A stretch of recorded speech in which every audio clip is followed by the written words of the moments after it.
Preston Brooks was a Democratic representative from South Carolina, serving from 1853 until his resignation in July 1856 and again from August 1856 until his death. Brooks was a fervent advocate of slavery and states' rights. He is primarily remembered for beating Senator Charles Sumner, an abolitionist, with a cane on the floor of the United States Senate, on May 22, 1856. This was in retaliation for an anti-slavery speech by Sumner in which Sumner verbally attacked Brooks' second cousin, Senator Andrew Butler. Brooks' action was applauded by many Southerners and abhorred in the North. An attempt to oust him from the House of Representatives failed, and he received only token punishment in his criminal trial. He resigned his seat in July 1856 to give his constituents the opportunity to ratify his conduct in a special election, which they did by electing him in August to fill the vacancy created by his resignation. He was re-elected to a full term in November 1856 but died 5 weeks before the term began in March 1857. Brooks' act and the polarizing national reaction to it are frequently cited as a major factor in the rising tensions leading up to the American Civil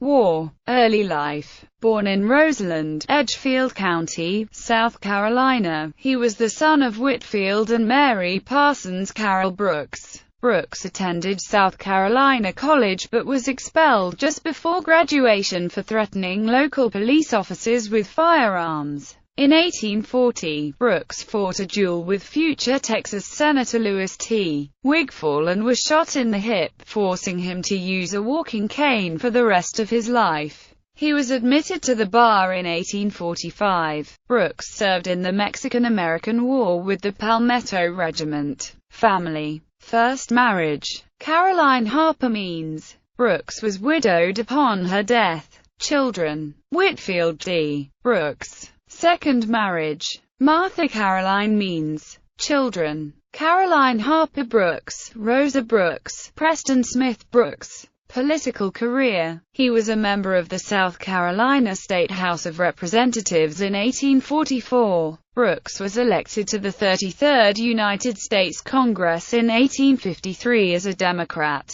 Like his fellow South Carolina representatives and senators, Brooks took an extreme pro-slavery position, asserting that the enslavement of black people by whites was right and proper, that any attack or restriction on slavery was an attack on the rights and the social structure of the South. During Brooks' service as representative, there was great controversy over slavery in Kansas Territory and whether Kansas would be admitted as a free or slave state. He supported actions by pro-slavery men from Missouri to make Kansas a slave territory. In March 1856, Brooks wrote, "The fate of the South is to be decided with the Kansas issue. If Kansas becomes a hireling, i.e., free state, slave property will decline to half its present value in Missouri, and abolitionism will become the prevailing sentiment. So with Arkansas, so with Upper Texas." Sumner assault.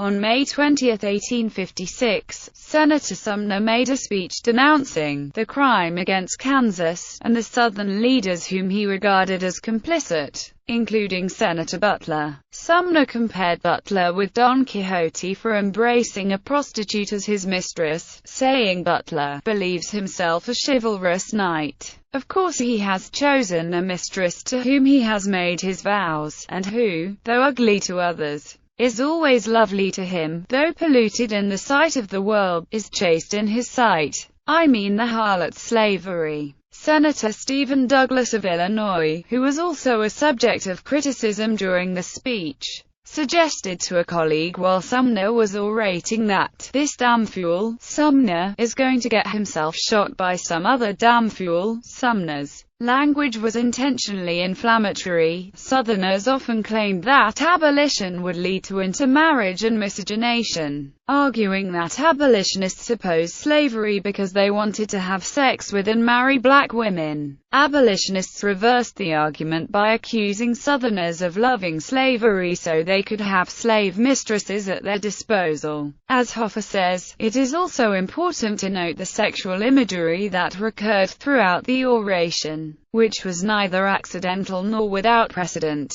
Abolitionists routinely accused slaveholders of maintaining slavery so that they could engage in forcible sexual relations with their slaves. Brooks thought of challenging Sumner to a duel. He consulted with Representative Lawrence M. Keith on dueling etiquette. Keith said that dueling was for gentlemen of equal social standing. In his view, Sumner was no gentleman, no better than a drunkard, due to his supposedly coarse and insulting language toward Butler. Brooks then decided to punish Sumner with a public beating. On May 22, 2 days after Sumner's speech, Brooks entered the Senate chamber in company with Keith. Also with him was Representative Henry A. Edmondson, a personal friend with his own history of legislative violence. Brooks confronted Sumner, who was seated at his desk, writing letters. He said, "Mr. Sumner, I have read your speech twice over carefully. It is a libel on South Carolina, and Mr. Butler, who is a relative of mine." As Sumner began to stand up, Brooks hit Sumner over the head several times with his cane, made a thick gutta-percha with a gold head. Sumner was trapped under the heavy desk,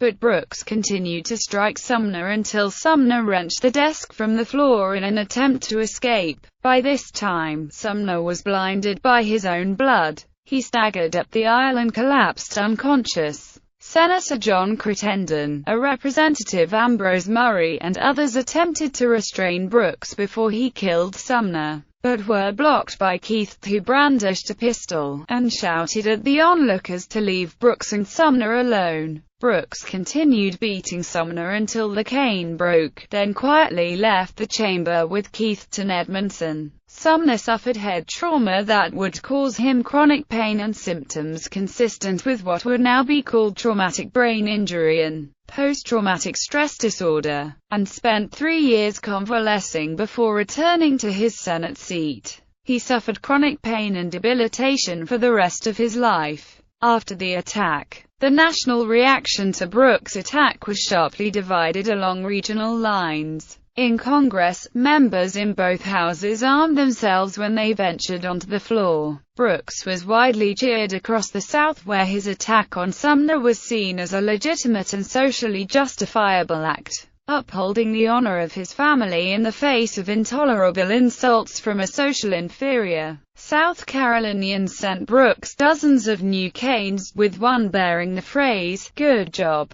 The Richmond Enquirer wrote, "We consider the act good in conception, better in execution, and best of all in consequences. These vulgar abolitionists in the Senate must be lashed into submission." The University of Virginia's Jefferson Literary and Debating Society sent a new gold-headed cane to replace Brooks' broken one. Another cane was inscribed, "Hit him again." Southern lawmakers made rings out of the original cane's remains, which they wore on neck chains to show their solidarity with Brooks. Congressman Anson Burlingame publicly humiliated Brooks in retaliation by goading Brooks into challenging him to a duel, accepting, then watching Brooks back out.